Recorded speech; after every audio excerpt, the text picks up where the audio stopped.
बिस्मिल्लाहिर्रहमानिर्रहीम। अस्सलाम वालेकुम नाज़रीन, इरफान हाशमी आपको अपने शो में लंदन से खुशामदीद कहता हूँ। व्यूअर्स, ब्रॉडशीट लोग ये समझ रहे हैं कि शायद ये चैप्टर बंद हो गया है और अब शायद मज़ीद कोई कंट्रोवर्सी सामने नहीं आएगी। कंट्रोवर्सीज़ ने दम जो है वो नहीं तोड़ा और अब मज़ीद कुछ ऐसी बातें हैं, हक़ाइक़ हैं, जो आपके साथ शेयर करना बहुत ही ज़रूरी है। आपने लतीफ़ खोसा साहब का नाम सुना होगा और पिछले दिनों ब्रॉडशीट के हवाले से उनका नाम काफ़ी ज़्यादा लिया भी जाता रहा और बहस भी इस पे होती रही। आज हमारे पास जो खबर है, ये बहुत ही इम्पोर्टेंट है और शायद पाकिस्तान ने जो जुर्माना दिया, अब अगर इस खबर जो हम आपके साथ शेयर करने जा रहे हैं, अगर जुर्माना और ये जिस तरह दरख़्वास्त जो है, जो इसमें पिटीशन जो इस्तदा की गई, अगर उस पे अमल दरामद होता है और उसे अलाउ किया जाता है, तो फिर मज़ीद जो जुर्माना है और जो ब्रॉडशीट को पैसे दिए गए हैं, उसकी क्या सूरत-ए-हाल होगी? इन तमाम बातों पर हम जो है आज तफ़सील से जो है रोशनी डालेंगे। पाकिस्तान से अज़हर सदीक़ साहब सीनियर एडवोकेट सुप्रीम कोर्ट हमारे साथ मौजूद हैं। सर, ब्रॉडशीट की एक दरख़्वास्त सुप्रीम कोर्ट ऑफ पाकिस्तान में पेंडिंग है और वो है वॉल्यूम 10 से रिलेटेड और वॉल्यूम 10 किसी ने नहीं देखा। वॉल्यूम 10 अगर उसे पब्लिक कर दिया जाता है और उसमें क्या लिखा है ऑब्वियसली सब लोग जानना चाहते हैं और ये नवाज शरीफ से रिलेटेड है, हमें ये भी याद रखना होगा। तो सर, ये दरख़्वास्त तो पहले हमें बताएं कि ये दरख़्वास्त है क्या? ब्रॉडशीट कह रहा है कि मुझे वॉल्यूम 10 तक रसाई दी जाए और अगर रसाई दे दी गई तो ये जुर्माना मुझे तो ऊपर जाता हुआ नजर आ रहा है। बहुत शुक्रिया इरफान हाशमी साहब, नंबर तो फिर आप ले गए। बड़ा कुरेद के खबर ये निकाली आपने और क्रेडिट जाता है आपकी टीम को कि आप तहकीक भी करते हैं, इन्वेस्टिगेटिव जर्नलिज्म भी जिससे आप करते हैं और कोशिश करते हैं अवाम तक सच और हक बताया जाए। ये बिल्कुल ऐसा ही है। सरदार आसिफ लतीफ खोसा साहब, सरदार मोहम्मद लतीफ खान खोसा साहब, जो senior advocate supreme court of Pakistan भी हैं, सेनेटर भी हैं और पाकिस्तान पीपल्स पार्टी के दौर में गवर्नर भी रह चुके हैं। ये उन्होंने 2018 में ये बाकायदा दरखास्त दायर की थी। अब बताना चलूंगा आपको, हम सबको याद है कि कॉन्स्टिट्यूशन पिटीशन 29-30 इमरान अहमद खान नियाजी ने मियां नवाज शरीफ की डिस्क्वालिफिकेशन के अगेंस्ट दायर की थी। शेख रशीद साहब ने डिस्क्वालिफिकेशन की बात भी की थी और उन्होंने कहा था कि नैब इनके असासों की इंक्वायरी और इन्वेस्टिगेशन भी करे।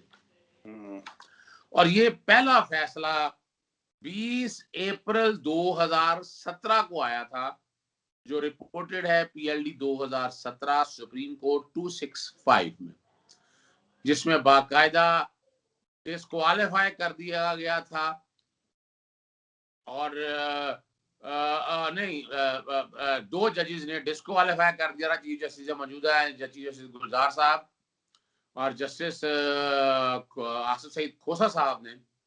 3 जजेस ने कहा था कि इसकी बाकायदा इंक्वायरी हो, इन्वेस्टिगेशन हो और उसके लिए जीआईटी तश्कील दी गई थी।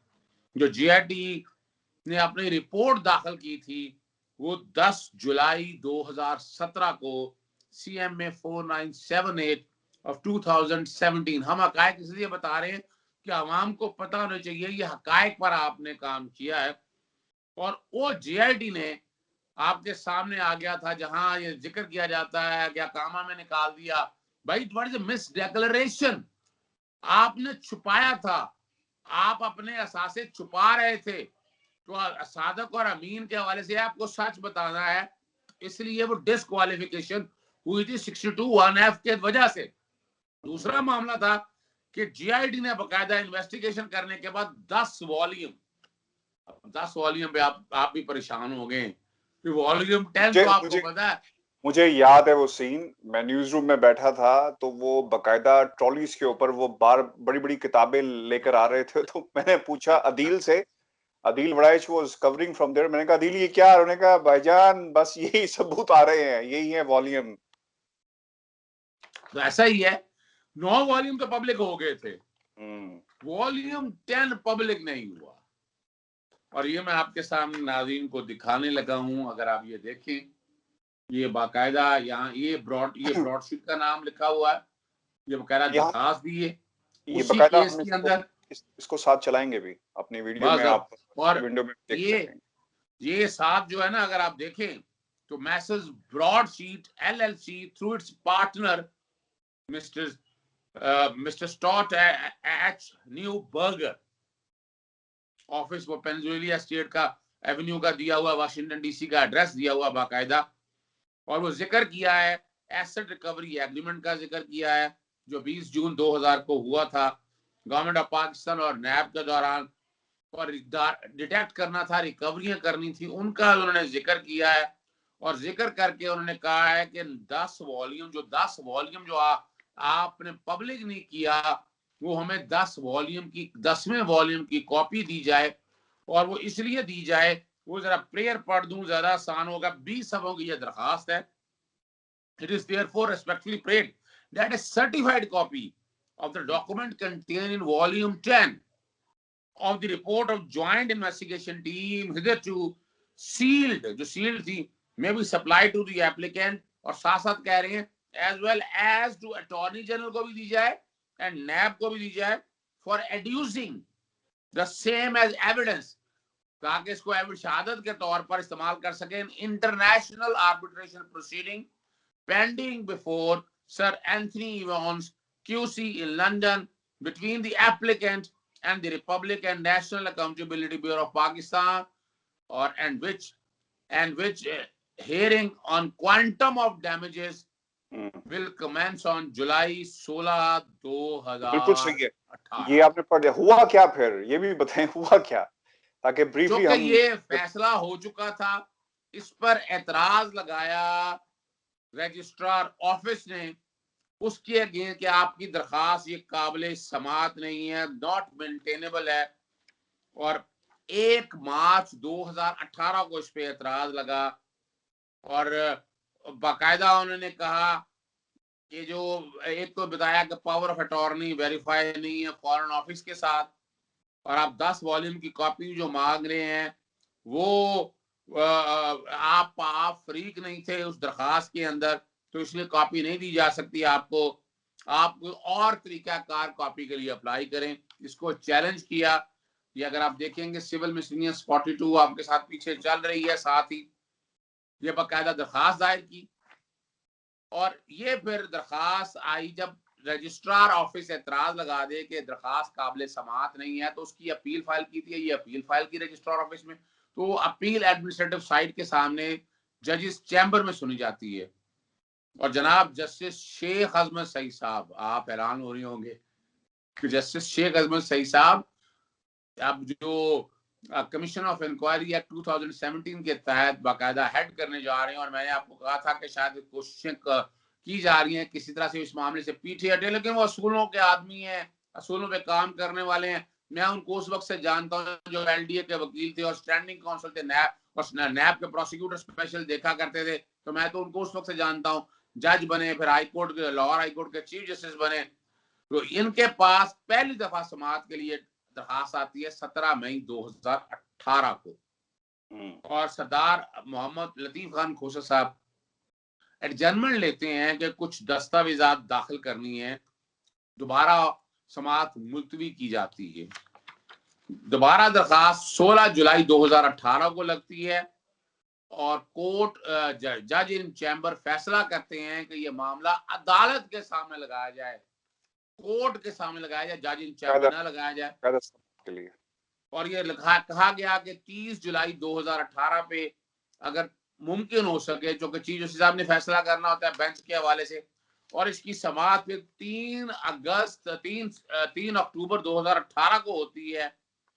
और वहां बाकायदा सरदार मोहम्मद लतीफ खोसा साहब पेश होते हैं और अटॉर्नी जनरल फॉर पाकिस्तान मसूर अली खान साहब पेश होते हैं साथ, और असगर हैदर साहब जो प्रोसिक्यूटर जनरल हैं, नैब के मौजूदा भी हैं, वो पेश होते हैं। और बहस शुरू होती है और वहां वॉल्यूम 10 की कॉपी मांगी जाती है और साथ मुख्तलिफ चीजों का जिक्र किया जाता है।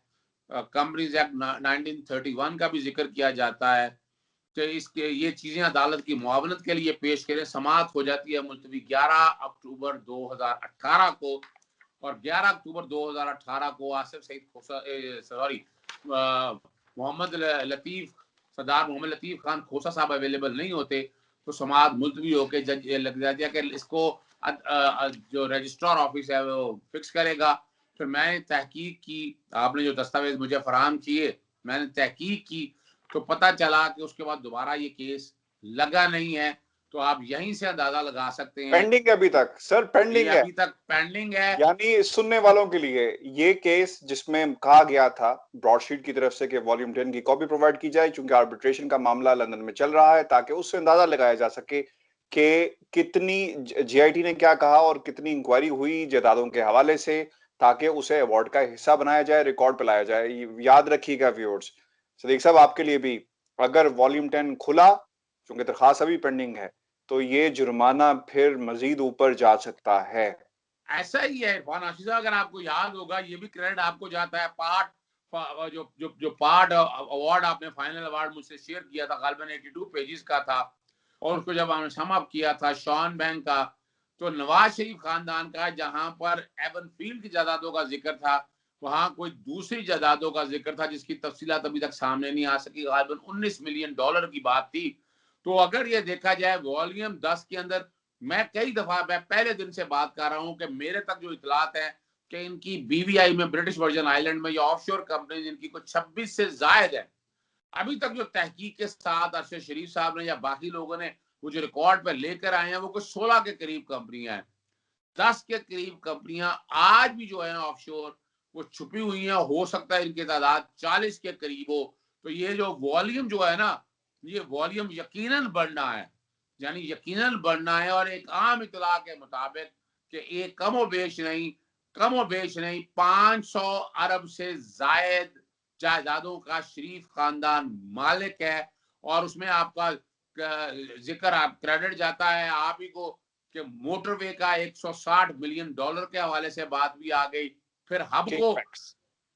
हबको के हवाले से जो किकबैक्स लिए गए थे वो भी सामने आ गया। और कहीं एक बार और बता दूं आपको, उसामा बिन लादेन के पैसे देने के हवाले से जब बात हुई थी, तो कहीं ये ना हो कि इन ऑफशोर कंपनियों जो बनाई हुई थी इनमें पैसा कोई ऐसा भी आया हो फाइनेंशियल टेररिज्म के कॉन्टेक्स्ट में, इसलिए डरे भी हुए हैं वो।